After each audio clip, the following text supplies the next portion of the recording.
I know many, after watching this episode, is gonna go like, huh? What just happened? Like, there is so much info to kind of unpack from this episode that I just think many are going to be overwhelmed. But even then, it is still delivered in a way that I felt like the pacing did all of this info dumping justice. Like, it was constantly moving to where it didn't feel rushed, but it didn't feel too slow.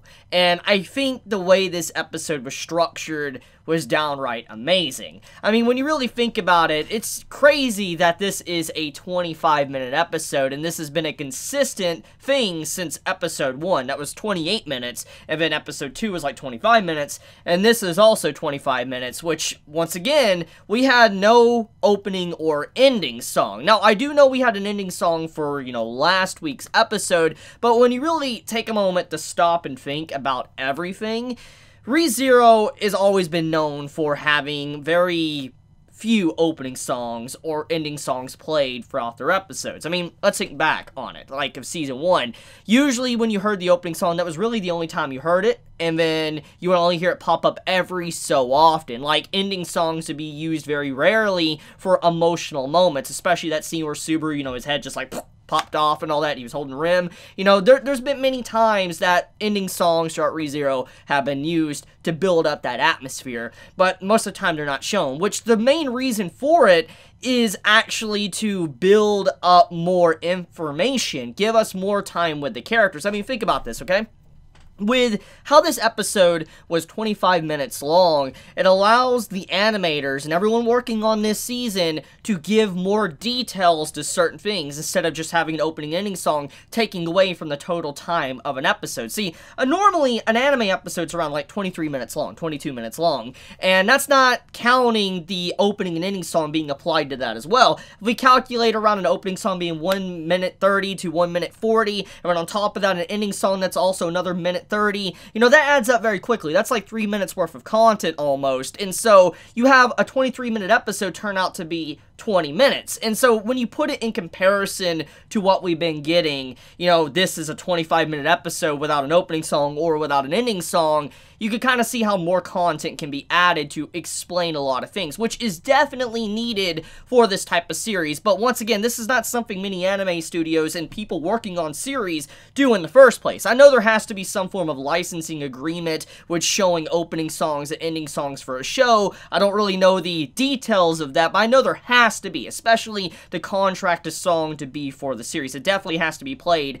every so often, but even then, it's amazing just to see how they go out of their way to really not have as many opening and ending songs, even though they're amazing, but to allow us to have more time with the characters. I think this episode would have definitely suffered if it wasn't for the fact of the opening and ending song not being here. I think many can agree with that. I mean, just take a moment to think about it. Imagine if we had the ending song and opening song in this episode with their visuals included with it, not just the song playing over a scene, but visuals included. Imagine how much content would have had to be cut within this episode. That's 3 minutes worth of content. That's insane to think about. I mean, there's so much information in this episode. Just 1 minute being removed really would have thrown off the pacing of this episode, which, let's get into it. So, I think the best way to talk about this episode is to begin with Echidna, however you want to pronounce it. I'm going to just call her Echidna. So Echidna is quite a interesting character. She gives off this atmosphere of adorable, annoying, and creepy. I think that is the general impressions many are going to gain while watching this episode. I know for a fact that's what I felt. When I first read this in the web novel, I remember feeling that. I was constantly intrigued by Echidna's, demeanor, how she interacted with Subaru, but also she had this terrifying atmosphere around her that made her creepy. You're like, you cannot underestimate someone that is literally called the Witch of Greed. You cannot just act like this isn't someone that knows a lot and is incredibly powerful. And so it makes you really on the edge of your seat. You're anxious to know more, but at the same time you wonder if you're too greedy. If you're too greedy, she might do something really bad to you. And it makes you wonder what Subaru was potentially thinking while talking with her. Now, I will get into all this in a moment, but overall general impressions of how I think Echidna was introduced in the anime, fantastic. Voice actor, honestly, is the best reason why I really love this episode. The voice actor truly did nail Echidna's entire character and what she actually represents for the rest of Season 2. Fantastic. Honestly, fantastic introduction to her character. I mean, it was already an amazing introduction with the opening song last week, but also just with that brief scene with Subaru and her. But now this really sells how good of a voice actor she is for this role. Just fantastic. So, let's talk about it. So, I know many are going to be a little bit upset with Subaru, because I know many are going to want to know what's going on. Like, there's so much that we need to know. Subaru needs to know. I mean, he's literally surrounded by so much mystery you'd think you would want to know, especially someone called the Witch of Greed and everything you would want to know, because after everything that he's been through with, you know, Satala, the Witch's Cult, Sloth, just everything in general, you'd think you would want to talk with her and find out more. And that is a good question that many are going to have, but you got to really think about his circumstances. You got to think about, you know, what he has been through and why he potentially wanted to get out of there as quickly as possible. So number one, she introduced herself as a witch, and soon as the conversation started, you have it to where he's on guard. He's like, as soon as you introduce yourself as the Witch of Greed, of course I'm going to be on guard. Because, I mean, he's already been affiliated with another witch, Witch of Envy, Satala. So he knows how dangerous they can be. I mean, look what she's literally done to Subaru since he's came into this world. Returned by death, which may be a blessing in some eyes, but it's also a curse too. Because, I mean, look what it's also done in terms of it killed Amelia in the first season. He's not able to talk to anyone about it. It's kind of like he's carrying this heavy burden by himself. So it definitely has its own troubles. He knows how dangerous a witch can be, so he's obviously going to be on guard, and talking with her enough might cause it to where something negative could happen to him. At the same time, though, he knew that just if he was going to get killed, he would have died instantly, because if she was someone that was malicious like the normal people he interacts with, like, would instantly kill him. Like, he knows for a fact that's usually what happens. Like, when he interacted with Sloth, when he interacted with anyone in the past, usually they just straight up kill him. And so he's like, if you were going to kill me, I would already be Ash right now. I would already be going back, basically, but I'm not. So clearly, there's something you want. But even then, he was still playing it very cautiously. He was slowly starting to open up to her. He was slowly trying to communicate with her, but then when she started talking about the other witches, her demeanor changed, and he saw Subaru get very scared, frightened even, and he kind of shelled up a little bit and didn't really interact with her much after that, and he quickly wanted to get out of there. And here's the reason for it. You gotta think about this. Like, Subaru has been in so close contact with Satala, even being reminded of what she is, what she's done,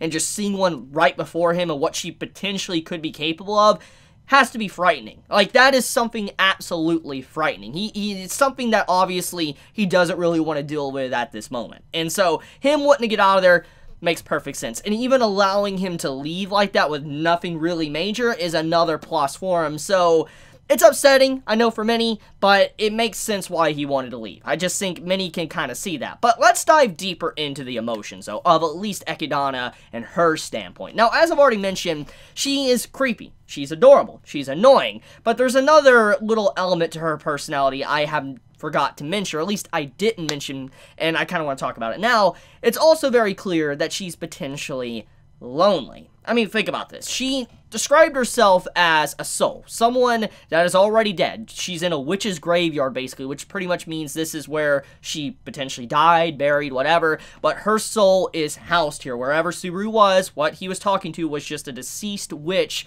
that he was communicating with, and so it's very clear that she hasn't talked with someone in a very long time. She's been probably isolated for so long, you might say she might have gone mad to some degree. Who really knows? But the point is that she's lonely. And when you look at the conversation and analyze everything, what she was doing when she was interacting with Subaru, she was trying to get, like a read on him, what she could say to get him invested in having a full-length conversation with her, where, you know, she can get information out of him, but also he can get information out of her. It was kind of like a equivalent exchange, so to say. So when you saw her start talking about, let's say, the witches factor. She started talking about, you know, the different witches, their names, and what they were known for. She was trying to give him information to kind of make him sink his teeth in it, to want to know more, and then, you know, he would stay there for a longer period of time, and she would be able to find out what she wants. So she clearly wanted Subaru. She wanted information. She wanted to know more. She wanted the conversation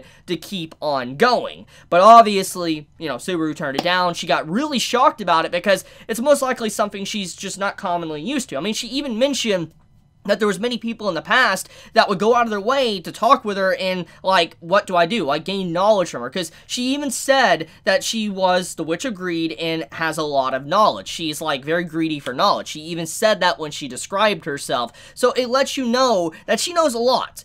And because of that, many would come to her for that. But Subaru not is probably something just completely out of this ordinary, because normally people are greedy for knowledge. They want to know more. They want to know certain things about how things tick to be able to use it against others. But obviously Subaru didn't, which threw her off her game. And from that point onward, you can kind of see that her demeanor changed. She realized that there was no getting through to him with normal means of trying to, you know, throw out here little coins of, oh, I know about the witches and stuff and all that. It's not going to get his attention. So she had this whole adorable act towards the end, kind of like throwing a tantrum, so to say, because he wasn't staying there. So it kind of feeds into the fact that she's obviously very lonely. She was trying different ways to have a conversation. Like, at the start, she was acting like a maiden. She was acting like a beautiful maiden slash princess. But then, after she introduced herself, her tone changed. She changed into more of a demonic, evil witch. Then, once she realized she went the wrong path, she became adorable. So you could kind of see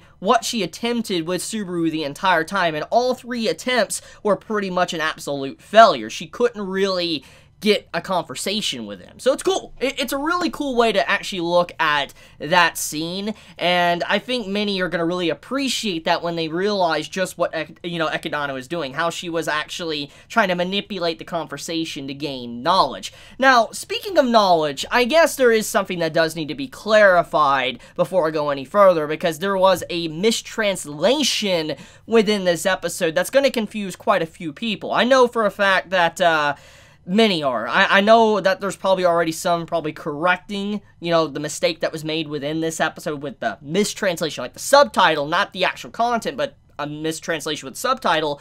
But I want to say it here just in case you don't know about it. So there was a quick scene where Echidna was talking about the, you know, the witches factor, and she said, envy witches factor. This entire line is a mistranslation, like, at least the envy part. See, she actually was saying sloth in Japanese. She wasn't saying envy. That's a major difference, because many are going to assume, wait a minute, so he has a envy witches factor in him, and also a sloth's witches factor. I know many are probably going to come to that conclusion because of that mistranslation, but that is definitely not the case. That is not what that's implying. It's just a mistranslation, and what Echidna did, without spoiling anything, she just used the witches factor that Subaru obtained thanks to getting rid of Patalugius, you know, Beetlejuice, and she used that to build up his resistances. But resistances to what exactly?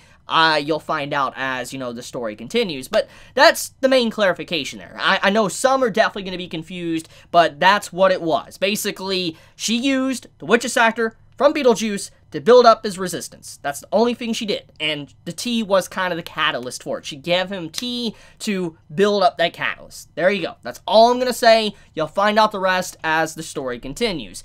So anyways, getting back into the other stuff that's very important, we have all of the witches that are pretty much introduced. And you kind of get to see a different insight to witches that we haven't really seen thus far from ReZero. Because when you think about everything that this series has presented to us since the very beginning, like the first episode onward, witches have been a little bit of a taboo word. It's a scary word. It's something that literally reeks of evil. It's something that is demonic, something you don't want to mess with, so to say. The name witch is applied to even some of the most sinister individuals, for instance, the witch's cult. So it makes a lot of sense why, you know, people are very fearful of anyone that's a half-elf, etc., just because of how the term witch has so much stigmatism.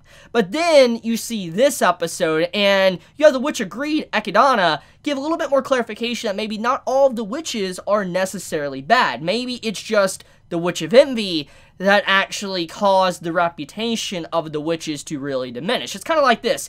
It only takes one bad apple to ruin the rest of the bunch. That's usually what happens. And in this case, that could be what happened here. Maybe the Witch of Envy was a horrible witch, and after devouring the other witches, which was once again clarified in this episode, you know, it caused where people feared witches. Anyone that was associated with a witch, had the name of a witch, whatever, and struck fear. So it's kind of an interesting way to showcase a different side to the story that we have not seen yet. And even Rosewall's interaction about saying Echidna as Echidna instead of calling her a witch of greed, it definitely points to that maybe the term witch is just taboo, and it's not necessarily and meaning that the person's evil, because of just the description that we got of all these other witches. So let's start with that. So, Witch of Gluttony. The Witch of Gluttony, it was stated with a brief description to kind of fix starvation. Go against the will of God itself and fix starvation by creating like these beasts. And that instantly I think is going to interest a lot of individuals. Basically, it shows that this witch,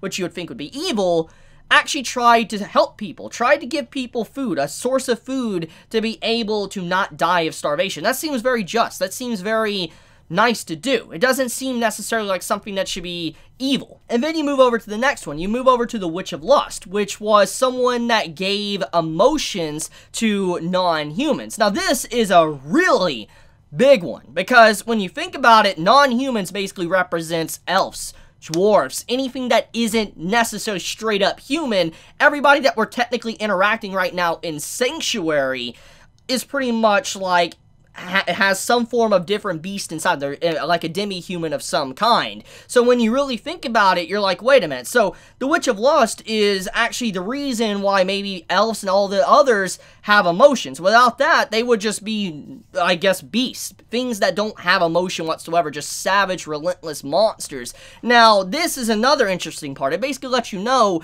that the Witch of Lust actually gave something very just. It gave the ability for other creatures to coexist and have love with each other, a bonding and all that. Obviously, it can lead to problems where different species go at each other, like for instance the traditional stuff in, let's say, mythology with dwarfs and elves.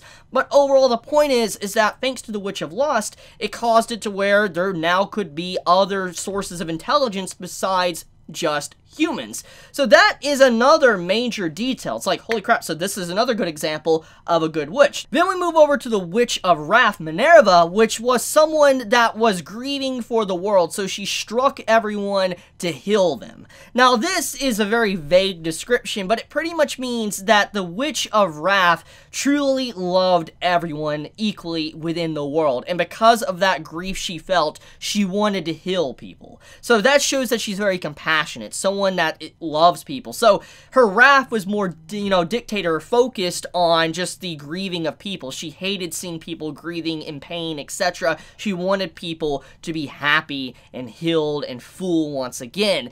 Now we move over to the Witch of Sloth. Now the Witch of Sloth is another interesting one. Doesn't necessarily follow the same, I guess, traditional synopsis we got in these previous ones, but the Witch of Sloth was someone that wanted to rest and drove a dragon from a great waterfalls. Now, to not dive into too many spoilers, I'm just going to remind individuals of something that happened in Season 1. I want to show some images on the screen, and you can see for yourself. In Season 1, Beatrice was talking to Subaru about the witches. It was the first time we really ever found out about multiple witches and Satla, etc., and everything that else was kind of going on, hinting where the world kind of started out, at least this present-day world, where everything began.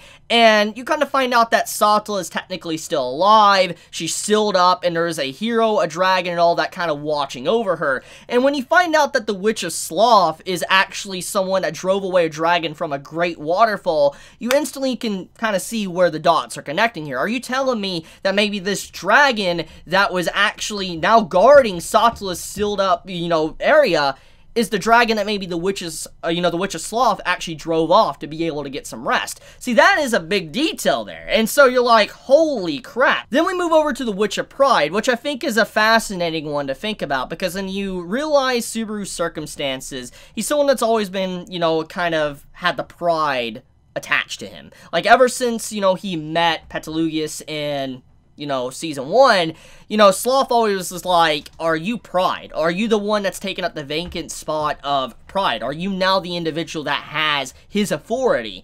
And Subaru's like, no, I am not him and all that. I don't have a book, etc. But it was very clear that Subaru's always had this Pride name attached to him. And so when you hear the Witch of Pride, obviously many are going to be interested. Like, who is the Witch of Pride? And is she, in some cases, similar to Subaru? And from the brief description we get, she was someone very youthful. She was innocent, and she laid out justice to criminals. She judged criminals and all that. She had some cruelty, but she was also very just. So the Witch of Pride was someone that obviously kept people in order, was someone that wasn't necessarily evil. She was more of a judge, someone that made sure people weren't doing evil things to each other. So this is pretty much a good example of how witches, the stigmatism of a witch, is been tainted by the Witch of Envy. How all these other witches are necessarily not that bad, but thanks to what Satala has done, it caused all of them to just straight up, their names tarnished forever,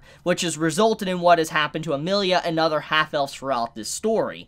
So, yeah, it's a fascinating detail. It's a lot of world building. It's a lot of things to really just take a moment to step back and think about, because it's like, the witches don't seem that bad at all. They actually seem like good individuals. Even Echidna doesn't seem necessarily evil. I mean, when we look at what she even said about herself, she said that she was someone that was, like, greedy for knowledge, and she had a lot of regrets even after death itself. So, she harbors a lot of regrets, she feels bad about whatever's happened in the past, but at the same time, she is also someone that seeked a lot of knowledge. It doesn't necessarily seem evil, but at the same time, it's very vague, so you don't really have a way to paint what Echidna really is, and that mysterious atmosphere to her is what makes her really interesting. It's because you don't know if she's evil or if she's good. Is she someone that goes against all of the other witches that she described, basically? How they all seem good. Is she an evil witch? Is she a good witch? Or is she in between? So, okay, with that out of the way, I guess let's actually talk about one other major detail, which is the trials, Sanctuary, and the Vow. So, I guess let's get into the Vow first. So, Echidna is like, before you leave, I need my compensation, before you leave Subaru.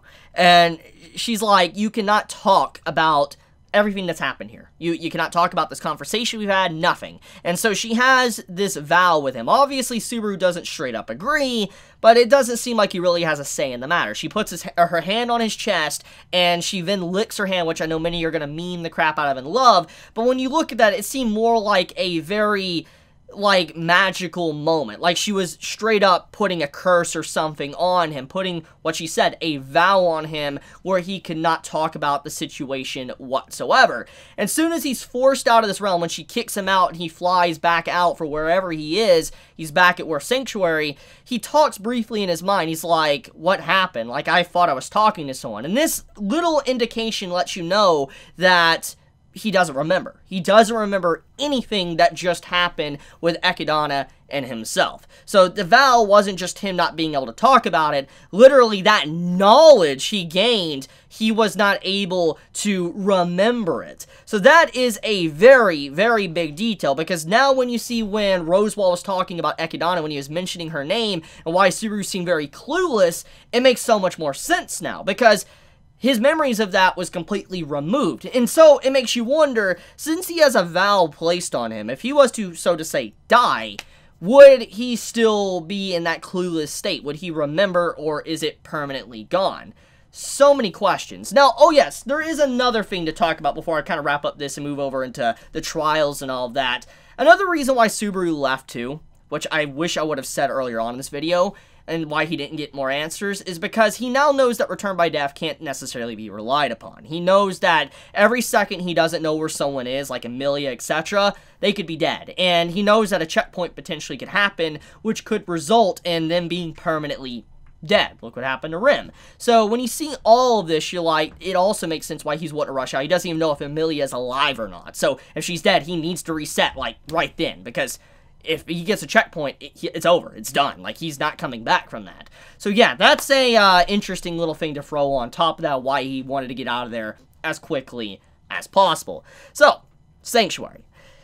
At first glances, it seems like Sanctuary, because of the name, it should be a paradise. It should be a paradise for demi-humans alike to be able to really enjoy, you know, their time there. It's been watched over by Rosewall's family since the very beginning, the origin of its creation, apparently, according to what was said in this episode. When you get a glance at everything and you see what happened towards the end, it's clear that there is definitely something darker going on, and it isn't necessarily a peaceful place or a sanctuary. It's more like a prison. It's something that is keeping people from coming in, but also keeping people from coming or going outside of it. And that's kind of the whole point here. You see Garfield kind of mention the main purpose of what they're doing there. All of the characters, Rosewall, Ram, Subaru, Amelia, Otto, all of them are stuck there. And the villagers, if, you know, they're stuck there until Amelia is able to clear the trials to bring down the barrier before they can leave, basically. That's the main objective. So when you really look at this, you're like, okay, so there's obviously more going on here. And we know that Echidna made this sanctuary. She made the barrier. She even mentioned it within the episode. So it's like, why did she do this? Why did she make a barrier that trapped just demi-humans? Why did she do that? But on top of that, you know, why are they in here? And then also, why do they have a way to get out through these trials? What are these trials? And why do they need to take them? And why does only one person necessarily need to take them, like Amelia, and then they can all leave? Like, why is that? Why is no one else actually taking these trials?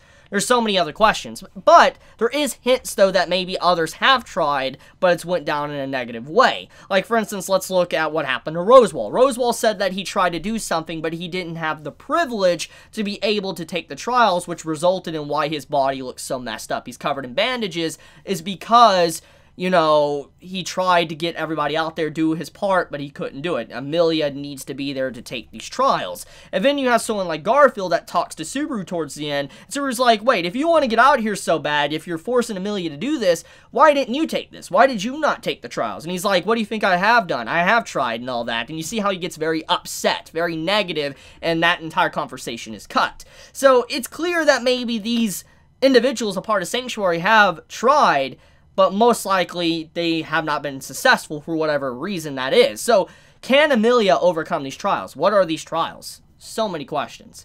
But okay, I guess let's talk about Sanctuary a little bit more, and a little bit more about the trials before I get into other little nitty-gritty stuff.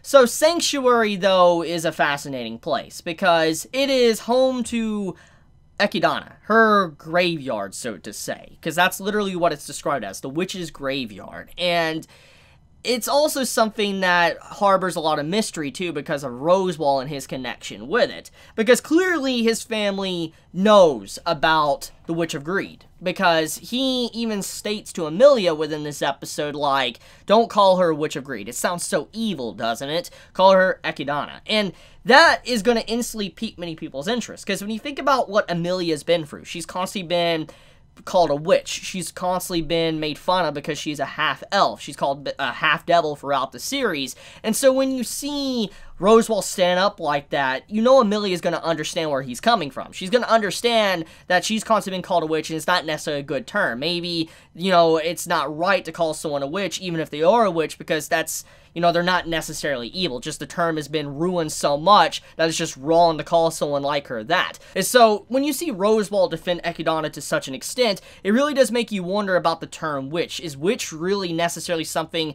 that is what applies to all of these other witches witches that we saw. For instance, the Witch of Greed, Witch of Gluttony, you know, the Witch of, you know, Sloth, all of them, you know, are they necessarily bad people? And for Rosewall to go out of his way to defend her like that, it's clear that his family knows that maybe Echidna isn't necessarily evil, and that she's just misunderstood to a certain extent. And so when you see Amelia kind of change and start calling her Echidna, it shows that she understands fully where, you know, he's coming from, why he's protecting her. So many mysteries, honestly. It just makes you wonder why Rosewall's family is connected with Sanctuary, why Echidna made the barrier, why does it keep, you know, in demi-humans, why does it keep them from, you know, leaving, etc., why does it knock them out, what are these trials, etc. There's just so many questions, honestly, that you gather from this episode, like what is really going on here, and what was the purpose of all of this. It's being called the Witch's Graveyard and everything. What really is happening? So much mystery, and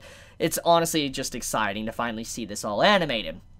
So let's get into the trials, or necessarily Amelia and her interaction with the villagers, which I think is incredibly important, and I think many are not really going to fully emotionally connect with what happened within this episode. So that whole scene with Amelia talking with the villagers, it's very powerful if you watch The Frozen Bonds.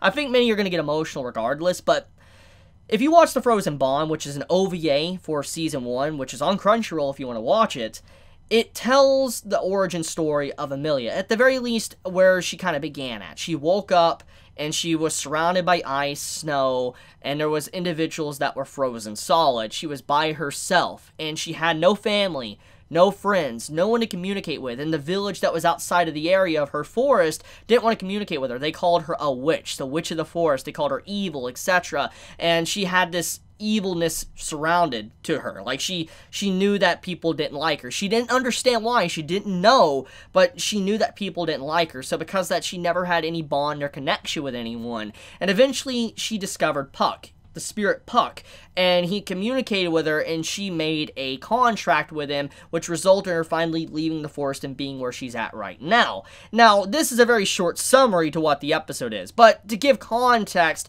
it's an incredibly important OVA that gives so much more information to Amelia and kind of let you know what happened within this episode, why it's so meaningful for the villagers to look at Amelia and like, let us be your friends, and Amelia saying, I just want to be friends, I just want to save you guys, I don't want to see you disconnected from, you know, your family and your friends, because she knows how that feels. She doesn't want individuals to experience the very thing that she's experienced throughout her life. She doesn't want them to be isolated and alone and just thrown and cast aside. She wants them to feel like they belong somewhere. So, like I said, it's powerful. If you have not watched the Frozen Bond OVA for ReZero, I cannot recommend it enough. Honestly, stop what you're doing and watch it. If you love ReZero, it will do you a lot of good to watch it. It's super, super important going forward for the rest of the stuff that happens in Season 2 of ReZero. I cannot express that enough. Please watch it.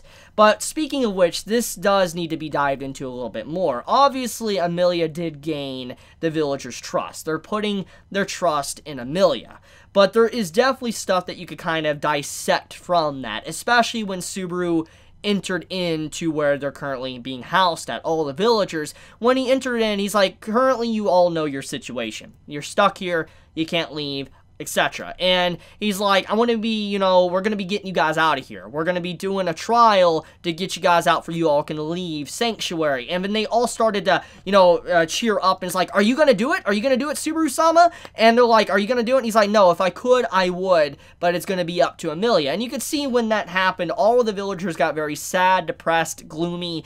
They didn't feel like they had a lot of trust in Amelia, so to say. They didn't believe in her. But as soon as Subaru said he was going to do it, they instantly had trust, which this goes into what I was talking about in my previous episode review. Remember, with Rim being gone now, reality has changed. Even if we know the truth of the world, it doesn't change the fact though that reality has been changed. The world now sees, or at least the villagers now see Subaru as a true hero. He already has been a hero to them, but he's even more so of a hero now because he didn't just save the villager from Sloth, he also saved them from the beasts that were coming through the forest, snatching the children, etc. He's also responsible for that because he's taken all of Rim's credit for his own. So that's a big reason to kind of talk about like this, like why they're treating him so nice, why they feel like they have trust in him, is because he truly has saved them. He is a hero. So even though Subaru is a wonderful knight that has gained a lot of trust, it shows though Amelia hasn't done the same thing. She doesn't have the same inspiration. Like, people are not inspired by Amelia the same way as they're inspired by Subaru, which kind of shows where some of the main plot points of this season potentially could be diving into, is that Amelia needs to gain the trust of her people. So far, she really hasn't done much to reassure everyone, her citizens, that she's going to be ruling over. I mean, think about this. When you think about the conclusion of Season 1, Sloth came in, caused so much havoc, and it wasn't Amelia that really saved the day. She did try, but she didn't do much. She was very naive about everything, and Subaru had to come in and save the day.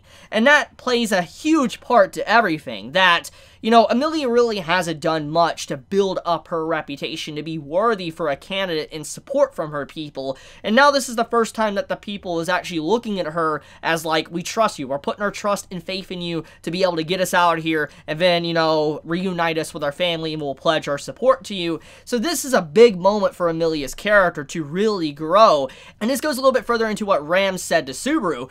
Ram's like, Amelia really has changed. She's changed a lot since you have met her. You must have done something about this. You must have done something. And Subaru pitches in, it's like, no. Amelia came to this conclusion with her own thoughts. With the information that was provided to her, she came to this very conclusion to get the villagers to trust in her. I did not do a thing. And then, you know, Ram quickly, you know, talks like, oh, I'm very sorry. It was my bad, my mistake, and all that. I truly am sorry. And this kind of shows, though, that, you know, even Ram isn't looking at Amelia as someone that potentially could do something by herself. It's only Subaru that's actually saying that, which has resulted in something that is really upsetting. It's unnerving, honestly, that people don't really believe in Amelia. And they think only Subaru is the one that's really causing this change or doing things, and Amelia hasn't really done anything on her own. So that's a big plot point. That's a really huge moment for, you know, Ram and Subaru's conversation and Amelia.